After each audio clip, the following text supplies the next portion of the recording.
October the 1st, 1946. Afternoon. In jail. While the convicted defendants were getting ready to be called to hear their individual sentences, I talked to the acquitted defendants, Schacht, von Papen, and Fritzsche, as they packed their belongings and moved to their cells on the third tier. Fritzsche was so unnerved and overcome he seemed to lose his balance and almost fell over as though he were dizzy. "I am entirely overwhelmed," he whispered. "To be set free right here and not even to be sent back to Russia, that was more than I had hoped for." He was glad that the tribunal had realized that, unlike Streicher, he had not incited hatred. Von Papen was elated and quite obviously surprised. I had hoped for it, but did not really expect it. Then, with a gesture of compassion for von Neurath, he took out of his pocket an orange he had saved from lunch, and asked me to give it to von Neurath. Fritzsche asked me to give his to von Schirach. Schacht ate his own orange. Then the convicted defendants came down one by one after hearing their sentences. It was my duty to meet them as they returned to their cells. I asked each one what the sentence was. Goering came down first and strode into his cell, his face pale and frozen, his eyes popping. "Death," he said, as he dropped on the cot and reached for a book. His hands were trembling in spite of his attempt to be nonchalant. His eyes were moist and he was panting, fighting back an emotional breakdown. He asked me in an unsteady voice to leave him alone for a while. Hess strutted in, laughing nervously, and said that he had not even been listening, so he did not know what his sentence was, and what was more, he didn't care. As the guard unlocked his handcuffs, he asked why he had been handcuffed and Goering had not. I said it was probably an oversight with the first prisoner. Hess laughed again and said mysteriously that he knew why. A guard told me that Hess had been given a life sentence. Ribbentrop wandered in aghast and started to walk around the cell in a daze, whispering, "Death, death. Now I won't be able to write my beautiful memoirs. Tsk, tsk, so much hatred. Tsk, tsk." Then he sat down, a completely broken man, and stared into space. Keitel was already in his cell, his back to the door, when I entered. He wheeled around and snapped to attention at the far end of the cell, his fists clenched and arms rigid, horror in his eyes. "Death by hanging," he announced, his voice hoarse with intense shame.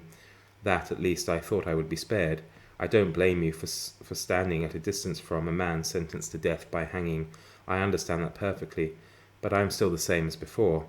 If you will please only visit me sometimes in these last days, I said I would. Kaltenbrunner's clasped hands expressed the fear that did not show in his intensive face. "Death," he whispered, and could say no more. Frank smiled politely, but could not look at me. "Death by hanging," he said softly, nodding his head in acquiescence. "I deserved it, and I expected it. As I've always told you, I'm glad that I have had the chance to defend myself and to think things over in the last few months." Rosenberg sneered agitatedly as he changed into his prison overalls. "The rope, the rope. That's what you wanted, wasn't it?" Streicher smiled a crooked smile. "Death, of course. Just what I expected. You all must have known it all along." Funk watched the guard unlock his handcuffs in simpering bewilderment. Then he wandered around the cell, with bowed head, mumbling, as if he couldn't quite grasp it. "Life imprisonment." "What does that mean? They won't keep me in prison all my life, will they?" "They don't mean to do that, do they?" Then he grumbled that he was not surprised at Fritzsche's acquittal, but was surprised that they let Schacht and von Papen off. Very surprised. Dönitz didn't know quite how to take it. 10 years. Well, anyway, I cleared U-boat warfare. Your own Admiral Nimitz said, you heard it. He said he was sure his colleague Admiral Nimitz understood him perfectly. As Raeder came into the cell block, he asked the guard at the gate, in a high-pitched voice, in a desperate attempt to be casual, whether they were going walking this afternoon. He limped to his cell, and as I approached, signified that he did not want to talk. I did not enter his cell, but asked him through the portal what his sentence was. "I don't know. I forget," he said, waving me away. A guard told me he had been given life imprisonment. Von Schirach's face was grave and tense as he marched to his cell, head high. 20, he said. as the guard unlocked the handcuffs. I told him his wife would be relieved to know that he had not gotten the death penalty which she had feared. Better a quick death than a slow one, he answered. He asked what the other sentences were so far and seemed to agree that each one was about what he had expected. Salkel was perspiring and trembling all over when I entered his cell. I have been sentenced to death, he sputtered. I don't consider the sentence fair. I have never been cruel myself. I always wanted the best for the workers. But I am a man, and I can take it. And he started to cry. Yodel marched to his cell, rigid and upright, avoiding my glance.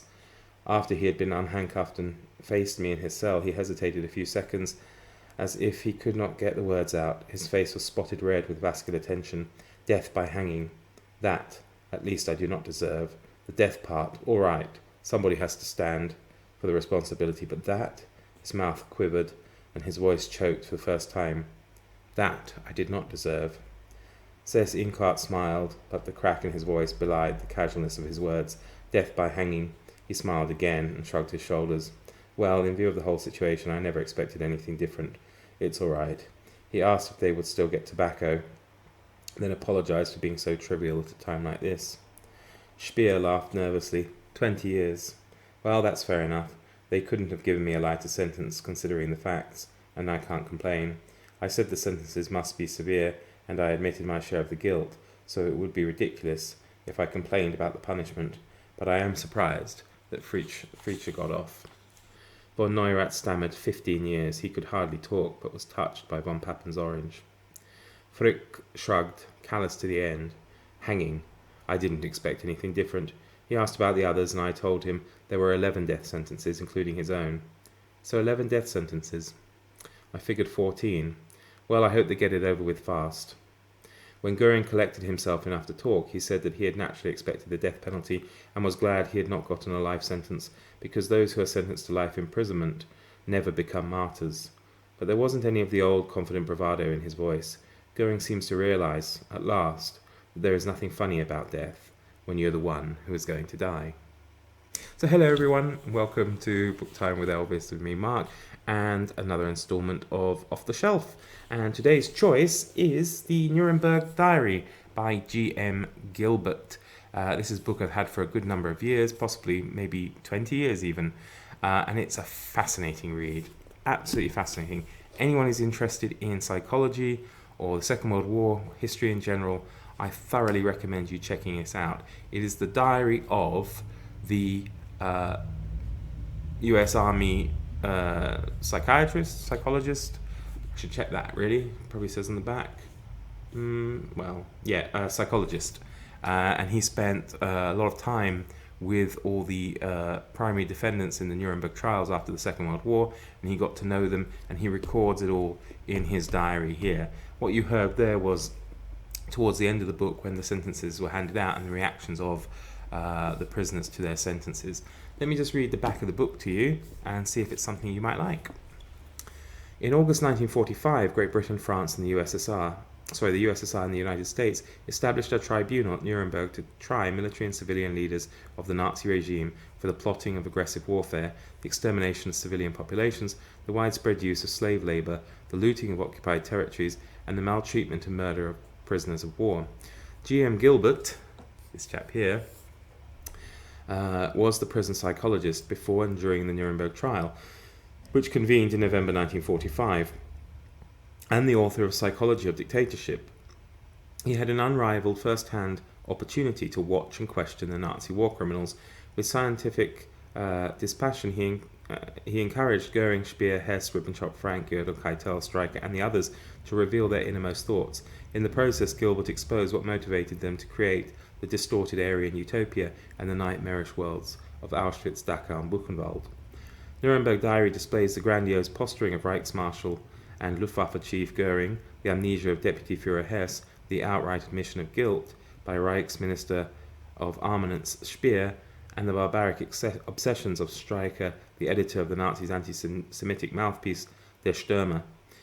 Here are their day-to-day reactions to the trial proceedings, their off-the-record opinions of Hitler, the Third Reich, and each other, their views on slave labour, death camps, and the Jews, their testimony, feuds, and desperate maneuverings to disassociate themselves from the Third Reich defeat a Nazi guilt. Dr. Gilbert's thorough knowledge of German, deliberately informal speech, and complete freedom of access at all times to the defendants give his spellbinding, chilly study an intimacy and insight that remains unequaled. And I have to say, absolutely, this is fascinating. He really gets to grips with them. He has all these conversations with all the different defendants, and you do get some kind of weird insight into their minds. And obviously none of them deserve your sympathy, but you do see certainly a more human side to them, which actually makes it all the more chilling considering what they did, because they are vulnerable at this stage, and they are a little bit more open than maybe they've ever been in their lives, and they're certainly very open with him, and he records it all here. The book takes the form of a diary, so you can see, sorry, there's a lot of glare there, but it literally goes through it almost by a day-by-day basis. And there are, photographs of the defendants. There are other photographs as well, taken around, somewhere anyway. The prison, if I remember rightly. Was it just the... Yeah. So, for example, photographs of the trial and prison and that kind of thing. So if you have any interest in history of the Second World War, true crime even, then and psychology, psychiatry, then this is definitely a book for you. And it is another book off my shelf that I'm pleased to show you. So thank you very much for watching, everybody. Do take care, and see you next time. Bye for now.